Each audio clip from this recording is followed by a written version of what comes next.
It's not even uncanny valley, it's a sense of disbelief that they're not really sure that they can trust their own senses. And as you're going through the process of producing content, you need to iteratively say, how does this feel? How is the messaging? Does it resonate with people? Or does it feel that we're just using AI for AI's sake? Welcome to episode 47 of Tool Use, the weekly conversation about AI tools and strategies brought to you by Enetic. I'm Mike Bird, and today we're talking about AI for content creation, the tips and tricks to let anyone make high-quality content.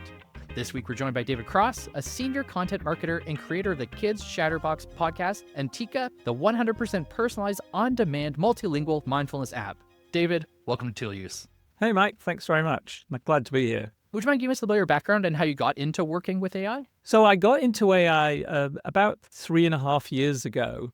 I just started learning about it. I was fascinating. My background is that I've been in marketing for 35 years. And in the middle of the 90s, when the internet first became popular, I'd already been using bulletin boards and things with an old modem. And I just discovered this thing called the internet in about 93, and I started learning about it. I was there when the first Netscape browser started. And by sort of 94, I realized that the internet was going to be such a pivotal change for all our lives, and it was going to bring so many different technologies and things into our lives. And so I started to learn a lot about the internet at that time. And to me, AI now is analogous to what the internet was back in the early to mid 90s, that it's something that everyone should be learning more about. It's a very cool and new technology, and so there's still some kind of warts and bumps with it. But I started learning about it and learning about generative AI and how I could use AI in terms of my work as a marketer, and how we could start to bend and utilize those technologies in many different ways. And I've used it every day for the last 3 years. Excellent. Well, I'd love to dive into your process for actually creating a podcast. I use Notebook LM to kind of take some documents, create a little conversation, but it's very obviously an AI conversation. It's not something that you can really like squeak by, but you know what we're getting into.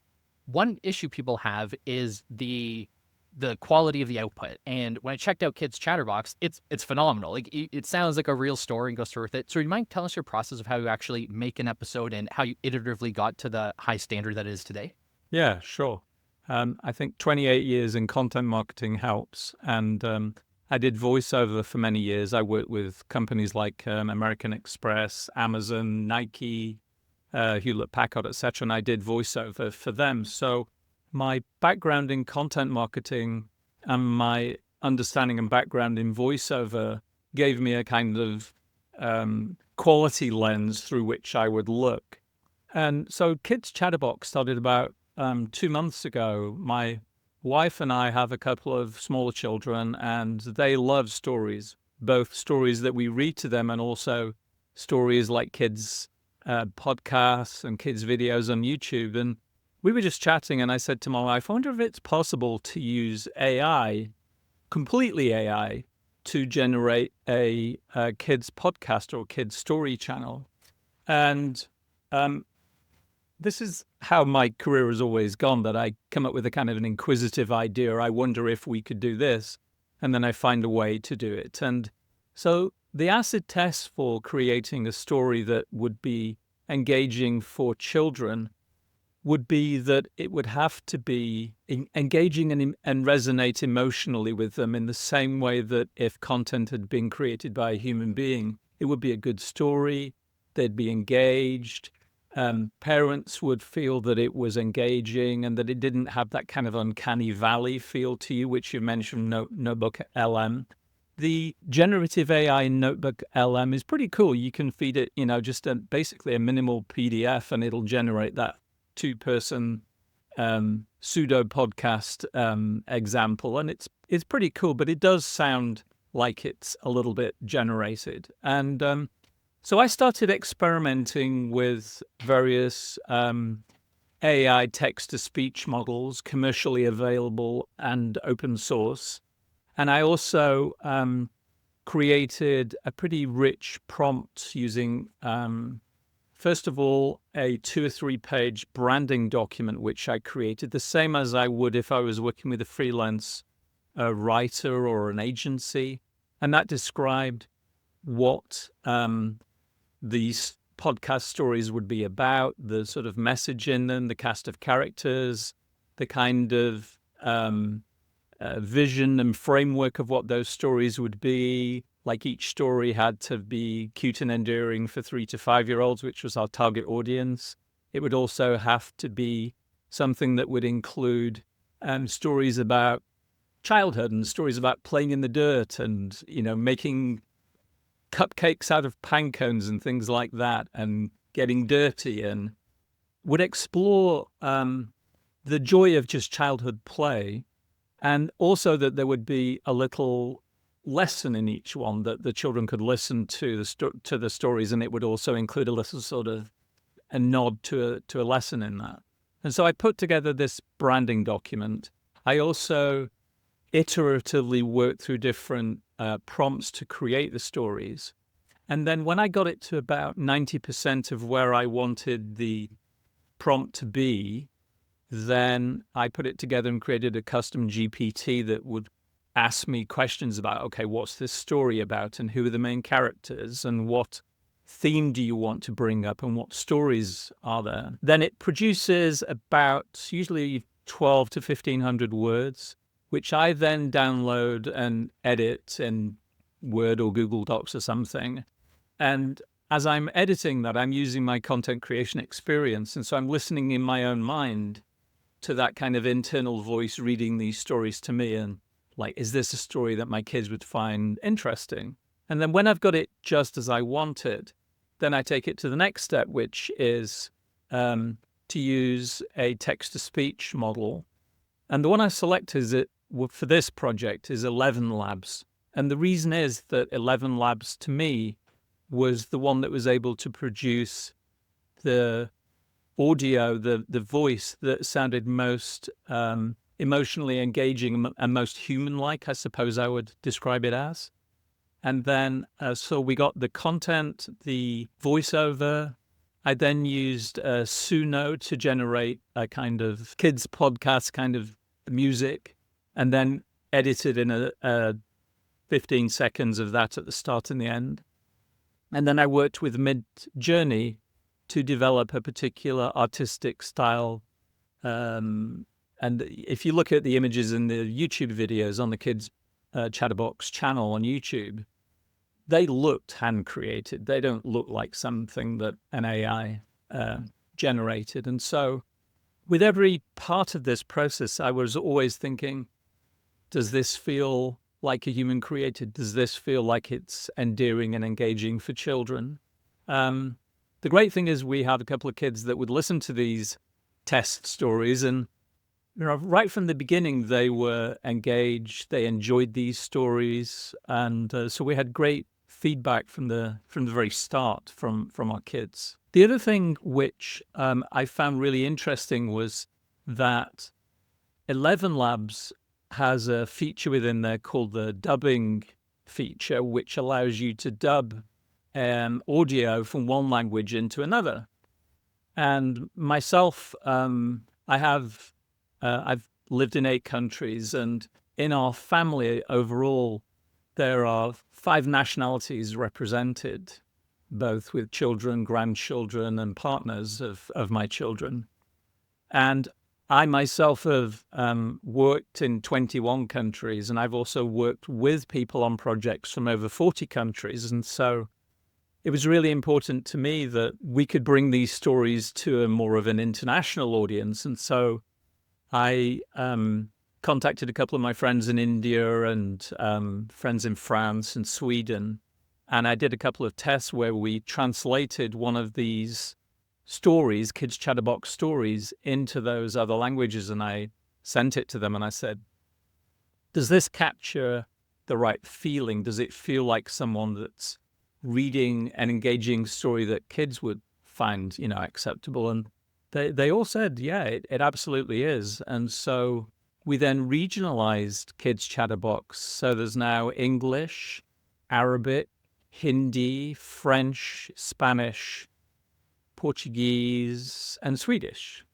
And so Kids Chatterbox is now multilingual in 7 languages, and I registered the different channels on Spotify and on YouTube. And so what started as a kind of I wonder if grew into something really, I think it's pretty cool that these stories are there. And, you know, when we send them out to people, well, they had the same reaction that you did. There's no sense of uncanny valley. They feel like a human created these. Kids and adults love the stories. People have said, is that your wife's voice, or who did the artwork? It's beautiful. And we don't get any sense from anyone that there's a kind of robot in the background kind of thing. We still love reading stories to our kids, and our kids very often on a car journey or at bedtime, they'll say, could I have this story? And so the stories, for example, where we live, it's a new housing development, but there's also some construction equipment quite close by. And there's this old leaky water truck that whenever we go a walk, my kids like to look at this leaky water truck. And so the first episode is called Wally the Leaky Water Truck. And then there was a game I used to play with my daughters when they were younger called the pizza game. And the pizza game, we'd often played on a car trip or at bedtime.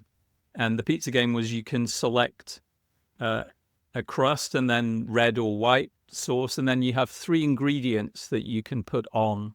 And so we did this episode on the pizza game. And then one of the other episodes is called Weather the Weather. And I live in the Pacific Northwest, and we have this saying here that there's never any bad weather, there's only bad clothing. And so we put this story together.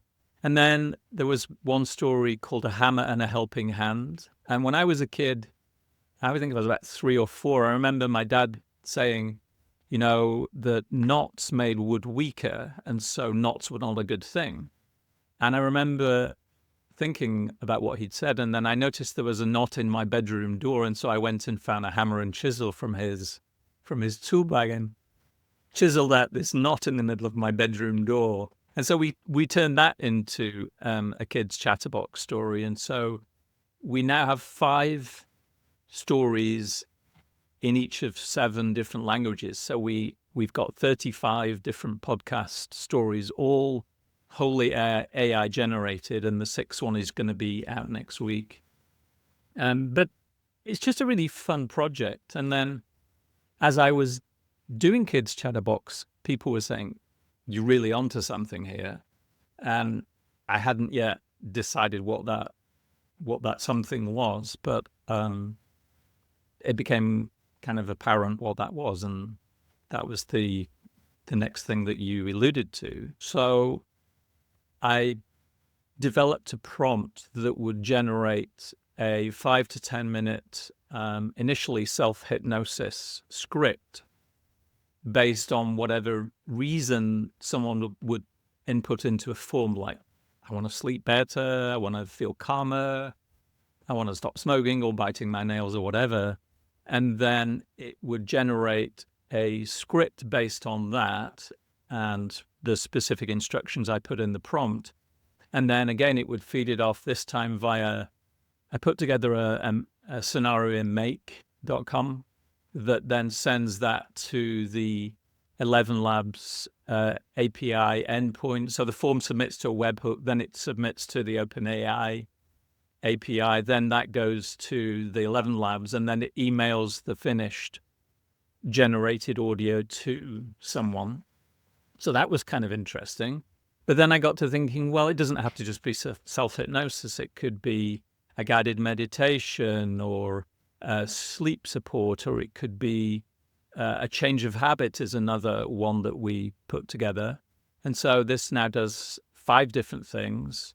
And it turns out that my daughter-in-law is a software engineer. And we just got talking, and she is also a yoga teacher. And she's like, this would make a really good app. And so we're putting this together now.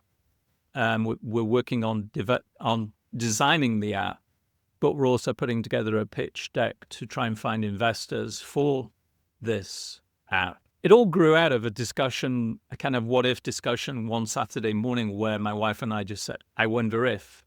And it just kind of grew from that, from just following the path of inquisitiveness and seeing where this naturally took us. And I think it's pretty cool the way it's evolved. Excellent. And it's very important to just follow curiosity, play with things, explore. One question I had is, so a lot of people have the misconception that you kind of just put a single prompt in and get out a high quality result. And that's why a lot of people get disappointed with AI content creation, because the baseline is just very subpar. And with you being very human in the loop, auditing the output, doing a little tweaks, can you give a general time frame for a 10-minute episode, how much time you'd put into it, and what the general cost is using the tools like Midjourney, Suno, ChatGPT? I did a lot of playing around the first 10 days to try and refine those ideas into a product or an audio podcast that I think is acceptable. So if you put all the hours I spent at night playing with it as sort of R&D and just cast that aside, we got the first 2 episodes out, including all the generation on OpenAI's API, ElevenLabs audio, Midjourney subscription, the whole thing. First 2 cost us $82. And we've now put out 35 individual podcasts along with, we've currently done the first 2 episodes on video on YouTube, including all the production, the whole thing for that. So 35 podcasts plus 14 YouTube. I think it's like $482 the entire cost that we've spent on it. Now, obviously, we don't need to bring in a consultant or a software developer because I've all kind of hacked it together myself. But that's the raw cost that we've spent on it. Pretty inexpensive. And what about the time commitment per episode? Are you like, if you were to make the entire thing from scratch, would this save you half the time or even more than that? As I said, I worked in voiceover for a long time, and I also worked. I've been a podcast host myself, and I know how long those things can take to actually produce it. So, in terms of generating the story, it takes about 5 minutes for me to draft out the specific story ideas and the things I want to include. Then it takes 30 seconds for ChatGPT to generate that. Then I edit it. So I would probably say half an hour for the actual, the content, the story. Then inside of ElevenLabs, I would say that it took a couple of minutes generation, and then I go through to it and listen and just tweak it here and there in terms of regenerating individual paragraphs. Midjourney, a few moments. I would say that it's probably, if I added it up, between 90 minutes and 2 hours per episode in total. Pretty quick. Yeah, absolutely. And one thing I wanted to touch on is a lot of people almost dismiss children's content as being less complex, easier to generate. But when we talked previously, you brought up how kids will just focus on whatever grabs their attention the most. So they just get honed in on something. It has to be really well composed. With kids' chatterbox, it's not like the TikTok style dopamine hacking, just try to like capture with hyperstimulation. It's just like nice and melodic, and it's a really enjoyable experience. Outside of just the experience you have and the taste that you've acquired over that time for generating something, do you have any tips or tricks for people to take their content from good to great? Are there certain heuristics they can follow? Are there certain patterns they can look out for? Or how can I take something that AI spits out at me and then go through a process of tweaking it so it becomes a higher standard of quality? Yeah, sure. So, I mean, you mentioned there that it's not the same content, for example, as TikTok. It's not.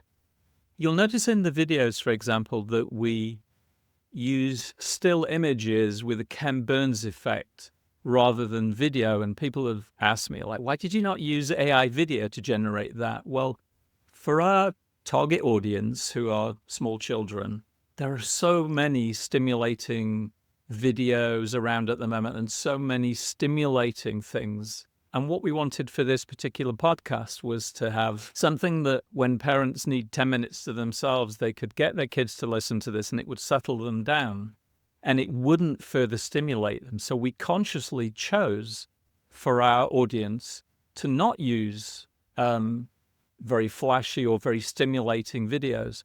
I think the thing with content creation is you have to put yourself in the mind or the ears or the eyes of your listener, your audience, and see whether it fits within that framework. So if your audience is, in our case, someone that you didn't want to overstimulate, you wouldn't put that in your video. And I think it's like, from the vast array of all the tools that we have, I mean, VO3 just came out, and that's incredible, some of the stuff you can do with that. I think that the content you produce has to be congruent, first of all, with the audience that you're trying to pitch that content to. And although you can do some things, like we could have done a soundtrack that was like, my 3-year-old son loves the Ramones. We could have used the Ramones, for example, as the music, or something very, very driven and fast, but it wouldn't be suitable for our target audience. So I think that you need to select the tools and the content that is most suitable to your audience. And then I think you need to take a step back and also include a few beta testers who are naturally more skeptic and less wooed by technology, and that are more able to say, yeah, that feels good. And that was one of our acid tests. When we sent it to people, the early tests, we said, how does this feel? Not what do you think about it, but how does it feel? And the feedback was like, this feels great. And I think that the same applies with a lot of content, is that it has to have the right feeling, the right connection. I think that with the preponderance of AI tools, I remember years ago when digital cameras first started, and there was this feeling that we shouldn't be using digital, what was wrong with analog, Ansel Adams never needed digital, etc. And so, digital photography now is commonplace. But then there was the move some years ago to, like, vinyl became more popular, and cassette tapes and analog cameras, and there was that move back towards that. And you find that the more AI that's available and the more cool things and technology that's available, there is a need for people to feel greater connection to things that they can trust with their own senses, because as they start to question, is that real? There was an advert years ago for Memorex, and there was this slogan, is it live or is it Memorex? Because Memorex faithfully reproduced audio to the extent that you wouldn't know whether it was live or Memorex. And so the same thing is very true of AI, that it's like, is that real or is it AI? And people have got that. It's not even uncanny valley. It's a sense of disbelief that they're not really sure that they can trust their own senses. And so I would say that you got to be congruent to your audience, and to deliver content that feels realistic for your audience. And as you're going through the process of producing content, I think that you need to iteratively say, how does this feel? How is the messaging? How is the content itself? Does it resonate with people, or does it feel that we're just using technology for technology's sake, or using AI for AI's sake? I think it needs to be even more real and connected with people the more technology you use. So I would base a lot of it on, how does this feel in terms of your target audience. I like that a lot. I think it's extremely important to bring the human aspect into it and not allow the technology to just overwhelm the entire process. Do you have any advice for people who are trying to build up that sense of taste, where they may consume a certain degree of content, some they like, some they dislike, but when they start making their own, it just doesn't have that right feeling and they don't know where to take it? Yeah. So I would bring in some, for example, customers, or a user base that's representative of your customers, that matches the demographics. For example, I have a friend in the UK who has an essential oils company, and his customer base is about 85% women between the ages of about 27 and 58. And so, he'll very often ask me to give ideas and recommendations. And my first recommendation is to ask Mary, his wife, to come into the conversation, because he is an Oxford-trained um, he has a degree in psychology, and he is able to produce things that are quite well delineated, but don't always capture the right feeling. And then it's very important that you bring in and involve your customers. And so if you're marketing to, for example, a user base of that's predominantly female, and yet everyone in the room is a man, and that you have some competent programmers, but you don't have that feeling element. And so I would say bring in your customer base and involve them and ask them for feedback. And does this answer your question? And in your company, for example, you'll very often find that customer service and the people that answer the telephones have the finger on the pulse of what customers actually want and what they need to answer their questions. And so if you're just a single user sat behind your computer trying to generate this content, bring in more people that are users and consumers of your content. Like for me, it was very easy. I just went through to the kitchen and said, "Hey kids, what do you think of this?" And if they were engaged, then it was easy. But involving those who are the recipients and the target audience of your content is always a good thing to do. And I'd recommend that you branch out into bringing people in to, if not necessarily collaborate on your content, at least if you say, "Hey, can I just show you a few minutes of this?" And you're not interested in whether they think it's cool. You're interested in whether it resonates with them, whether it feels right, whether it's, if you're doing, like, for example, an AI-driven podcast on science, does it come across as a clear and cogent explanation of microbial DNA or something like that? Does it, like, if you go back to some of those great documentaries that the BBC did many years ago, for example, there's one of my favorite on Richard Feynman called The Pleasure of Finding Things Out. And if you use that as an example of great content, Feynman is a Nobel Prize-winning, award-winning physicist, like super, super intellectually sharp. But he was able to teach and convey that knowledge in a very engaging, endearing, humorous, and brilliant way. He was a brilliant teacher. And I think that, all content has to have that human connection, regardless of what it is. And by involving people in that content, you're going to find out whether it actually resonates with them, no matter what it's about. I think that's great insight. A few people on the show have come on and talked about the importance of talking to a user, but breaking it down to how they're actually feeling and how it's resonating, I think is extremely important.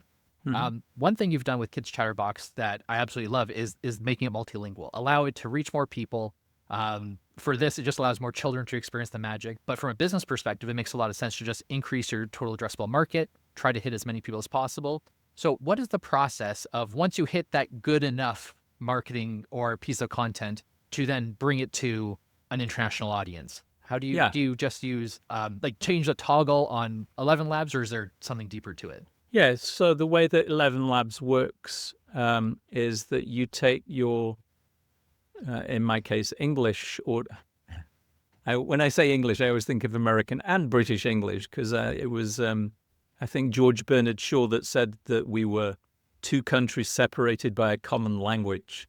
And so you take your English version and then you upload it into the ElevenLabs dubbing area in their user interface. And you select your target language that you want to work with. And then you wait a few moments. And what it does, first of all, is it goes through and it translates the text. And so you can see a side-by-side translation. And then it generates the audio. And for example, I do speak Swedish, but I don't really speak Spanish. And I certainly don't speak Hindi or Arabic. And so the question comes, well, how did you know it sounded right? So first of all, I did some tests and sent it off to people that I know that speak Hindi and French and Spanish and said, how does this sound? How does it feel? And my goal was not perfect university quality Spanish. I didn't want it to be perfect.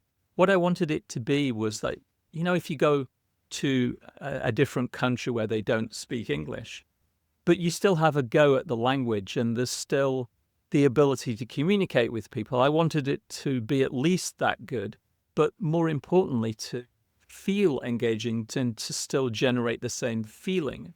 And so I sent out audio tests to friends and I said, is the language good enough, but does it feel right? Does it still convey that feeling? And so when I generate audios now, I'll still go through and listen to the Hindi, the Arabic, the French versions. And I'm looking for, first of all, are there any hallucinations? For example, when you generate the audio, ElevenLabs is great, but it's still an AI system. And so you can get some unusual sounding things. For example, in the kids chatterbox audio, we'd get nice narration, and then suddenly it would go very high and you could immediately hear it. And so I would just go back and regenerate that paragraph. But in, for example, the Arabic version, Arabic is a beautiful language.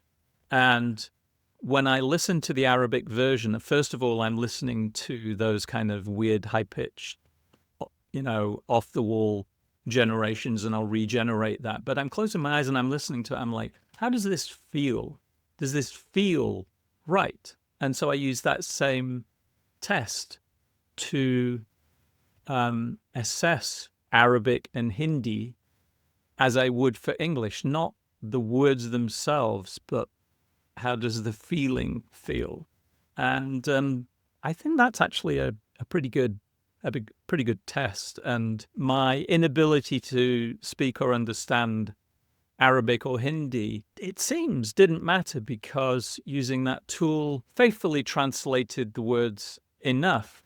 But the fact that I was using the same test of how does it feel, when I sent it to some friends in India, for example, did speak Hindi, they were able to say, yeah, it feels right. And so that's an interesting test. Even though I didn't speak that language, I could still use that measure of how does it feel. And so we would generate the audio, and then I use the same template. I use Pro Tools, but you could use GarageBand or any audio editor.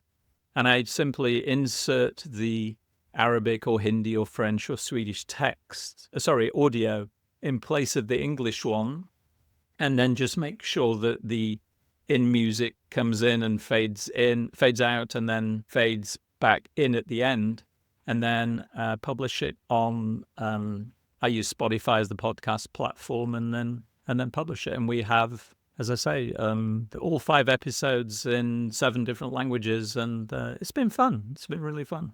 And this has been really insightful for learning about how to make an entire piece of content with AI.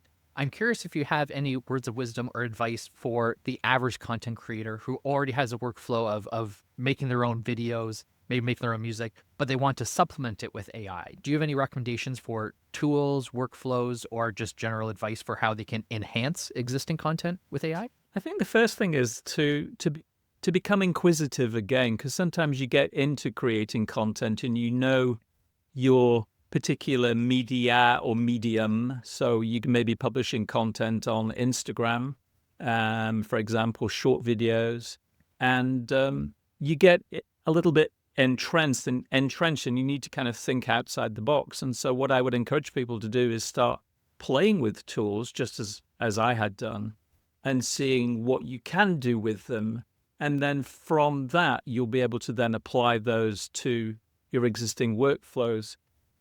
You can also take, for example, I was talking to a guy yesterday who's a video producer for a large financial publisher.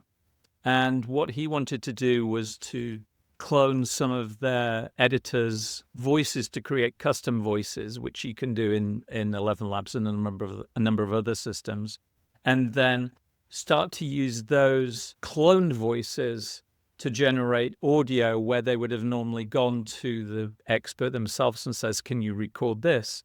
They can now enter text and have the cloned AI voice read that content. So that's already kind of built into or being built into their workflow. I would say Also, like, ask yourself inquisitive questions. I wonder if AI could do this. I wonder if we could substitute this. I worked with someone who's a content creator, and she does photography on Instagram. And so I helped her generate what's called a LoRa model, for LoRa model, that she now uses to generate some images of herself that she uses in Instagram posts. And you cannot tell the difference between, what's real and what she's actually generated. And um, just there are some excellent courses on LinkedIn. There's a guy called Dave Burss, Birss, who has some great courses on LinkedIn about generative AI. Just go out there and start learning. I mean, as I say, I remember the internet when it first became popular in the mid-90s. I just turned 60 last November, and like, I don't feel it. I feel that this is such a new and vibrant time, and that everyone should be learning about AI and what AI can do and the possibilities. And like, just learn about it and get inquisitive and start thinking, how could I use it? Is the one thing I would say is really important, regardless of what you do, whether you're an accountant, an attorney, a content creator, video producer, whatever it is, software developer, for example. I've been testing various tools to help me with my fledgling code writing as part of the Tika app project that I've been working on. And so just get inquisitive, I think, is the answer to that question. Yeah, I fully agree. Between curiosity and just taking some agency for exploring, the world's your oyster this day and age. I'm curious, with your exploration and, inquisitive nature, where do you think the current gaps are in AI for content creation that either new tools will solve or forever will be the human touch? Yeah, I think that it's to do not so much with the tool, but the way it's being used. So, the thing I always like to tell people when they're using any tool is that you've got to stay clear of the tool until you know what you want to do with it. And that applies to, for example, whether you're going to cook a meal. You need to, first of all, have the meal in your consciousness before you start chopping vegetables. It's the same with any content creation. It's the same with software development. I'm sure you're a software developer. I would not class myself as more than a basic hacker, but it's the thinking behind the use of a tool. There's that old adage of measure twice, cut once. And so you have to apply that thinking. So I would say that the speed at which AI tools will continue to evolve will get faster and faster, and we'll be able to do more with it. But the thinking behind the AI tool is what needs to evolve. There was a study that came out last week which showed that people that relied on AI became a bit I suppose the way of paraphrasing it is that they became more lazy and complacent in terms of, I'll just let the AI do that. But that's not how I like to see the AI tools. I like to think through the process, think through who my target audience is, be consciously aware of what I want the tool to do, then start using the tool. So I always say, before you start messing around with any tool, stay away from the tool and decide what it is you want to do with it. And then the same is applicable to AI now as it was to the internet in the mid 1990s. You've got to think through the whole process, and that goes to businesses. For example, I remember when SEO became really quite important for businesses, and a lot of businesses realized that it was not that difficult to generate traffic from SEO, but hey, now the person's here, what are we going to do with them? So you've got to think of not just getting them there, but in terms of the conversion mechanisms and the whole life cycle of the customers, of how you're going to move them on from that initial inquiry to convert them to maybe a free report or a trial use, and how you're then going to monetize that. in terms of your overall workflow. And that has nothing to do with tools. That has to do with considering what you want the outcome to be from that. So the answer from my side is not that the AI tools are lacking. They will grow and they will evolve and develop. But I think it's the lack of critical thinking that is going to be a potential downfall for many individuals and businesses here, because they don't consider what they actually want to do with these tools beforehand. And last question for me. I feel like you've touched on it a little bit in a lot of your answers, but I'd love just more laying it all out. You have a lot of experience marketing. In today's age, there is more noise than ever before. So being able to get a message across is getting harder than ever, yet we're enabled with these tools. Do you have any advice for marketers to thrive in the AI age? Yeah, sure. I come from what we call a direct response marketing background. I'm not so much of a brand marketer. There was believe he was a U.S. Postmaster General many years ago called John Wanamaker, and he famously said that, I know that half my advertising dollars are wasted, I just don't know which half. And the thing is with a direct response marketing mindset is that you're always thinking of the ability to quantify what it is you've done from a marketing perspective. So, for example, if you see a billboard when you're driving down the road, a few rare cases if you use a specific phone number and stuff, but you don't really know how many people have converted from that. Whereas, for example, in direct response marketing, in direct mail, if you send a specific letter to someone in the mail, you know the effect that particular letter has. And so when the internet first came about, the thing that we realized pretty quickly was that human beings had not changed very much. Although the technology was new, the humans were, we evolve over much slower time frames. This is why geneticists use fruit flies, because their life cycle is only a day long, and so they can see genetic changes quickly. But humans take many millennia to evolve.